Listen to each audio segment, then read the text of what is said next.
What is up, guys, and welcome to my review of set number 75053, which is the Ghost, the main ship from the Rebel show. As you know, this year we're going to have a remake of this set, which is going to be based off Ahsoka series. So let's take a look, what did the Ghost bring us back in 2014. So as you can see in this set, we have 4 minifigures, which is Zeb, Hera, Kanan Jarrus, and a Stormtrooper, which was a new redesigned Stormtroopers for the Rebel show. So as you can see, the Ghost itself looks absolutely phenomenal. Like, the ship looks actually really cool. They have some play features inside, which we'll get a look to it a little bit closer. At the top section, we can see our main heroes in action, and we have the combination of the Phantom, which you combine it with the main Ghost ship. Sadly, my box has a little bit of damage, but you can see the full functioning of this Lego set. First minifigure in this Lego set, we have Kanan Jarrus, and he comes with his blue lightsaber. So if you know the story of Kanan Jarrus from the Ghost, it is basically if you got the Ghost in the first wave of its release, you could have gotten the black hair Kanan, which is worth around $300 nowadays. And probably a lot of people didn't get him, and that is why he comes with, as you can see, brown hair. I really like the addition of the legs, and here's the hilt for the lightsaber, when you can just actually place your lightsaber in the position. Has some really nice printing on his legs. He has like a really cool belt on the chest piece, which looks like an armor for his left arm. The printing on the face looks absolutely really cool. It really represents the character, as well as the inclusion of this unique hairpiece. At the back side, we can see his second face expression with a really cool armor piece that is still going on the back of his torso, and 2 belts that are a really nice addition for the back of his torso. Second minifigure in this set, we have Harrison Dula. So as you can see, she's a Twi'lek species, and that is why she has this really unique mold on her headpiece, and there's still some printing with her glasses. So as you can see, I really like the orange suit that was used. It goes through the bottom of the torso and goes all the way to the legs, and we have those really 2 belts with some 2 pockets. Nonetheless, a really nice design torso piece, and as you can see, she has this one face expression with a normal face. The second face expression is a little more smilish, but her piece looks actually really cool. Like, it really has those unique Twi'lek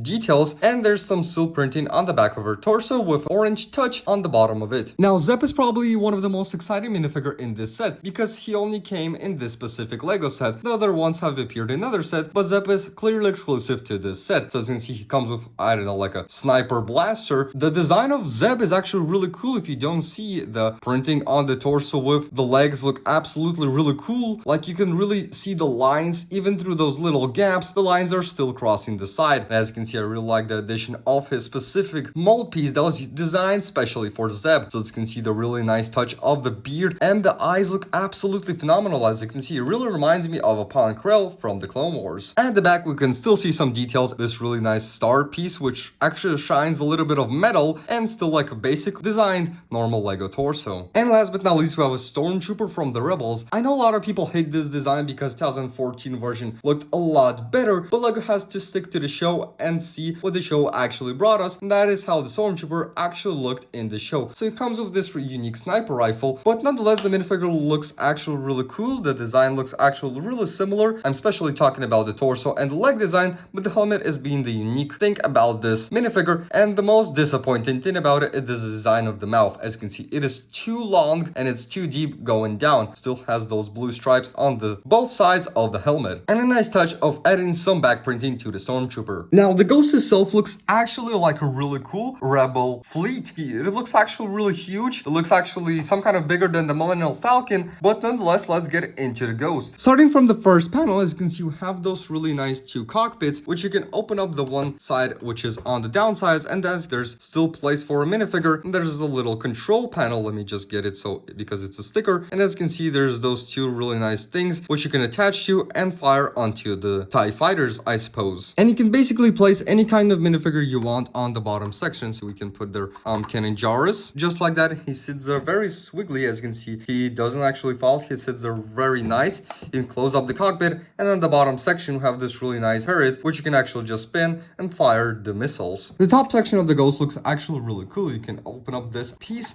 and inside you can still see the Kanan Jarrus is there just sitting there very snugly, and inside there's not a lot of space. There's only space for, as you can see, 1 Lego minifigure, and you can put their Harrison Dula just next to Kanan. As you can see, just close it up and it feels like really cool. Like, as you can see, a really nice starship for the Rebel fleet. Also, I really love the addition that Star Wars brings to the Lego set. I mean, I really like the symmetrical that is used on this set. This side is fully symmetrical to the other side, and at the same, we can talk about the back. But nonetheless, I really just like the addition of it being iconic for this Lego set. Also, there's this really nice turret on the top which you can spin 360 degrees, and you can fully lift it up to put your Zeb minifigure inside. But nonetheless, he looks like a really nice penguin robot. I know you can call it like that. And this is how our Zeb looks like on the ship. We can only see the mold of his head, but nonetheless, he's just sitting there on the top section, and you can just spin it out with the Zeb. The side of the ship is made actually symmetrical also to the other side, and as you can see, here's this little escape pod, which you can just push it up very easily and just flies off. And yeah, it's not attached very snugly, it just has a normal escape pod for Lego set as you would expect.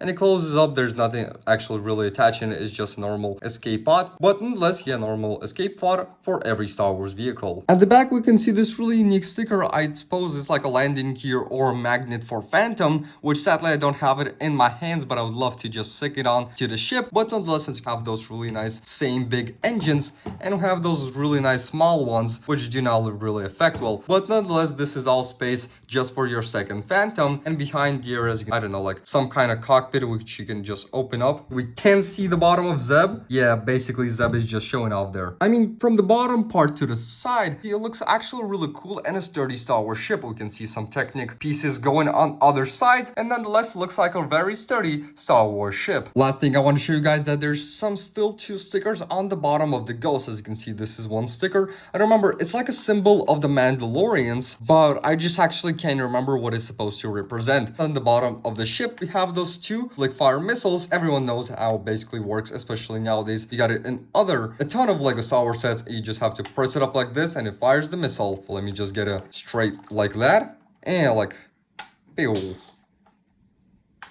Yeah, just basically like flick fire missiles, which we got in other sets. This is probably one of the coolest Lego Star Wars sets and probably one of the most iconic ones. But we know that in 2014, Rebel show was not actually so popular as it is nowadays, because nowadays is actually one of the best Star Wars shows ever made next to the Clone Wars. And that is why it's been such a high demand for this Lego set that we're getting a remake this year, with inclusion of 4 unique minifigures being Zeb exclusive to the set. I think this is a must-have for your collection, but it is too expensive to get it nowadays. But I can't say that the newer one is better just because the minifigures are really bad. With all that said, thank you guys so much for watching this review. I hope you really enjoyed it. And if you're new to the channel, don't forget to like and subscribe. And I'll see you legends in the next one. Peace out.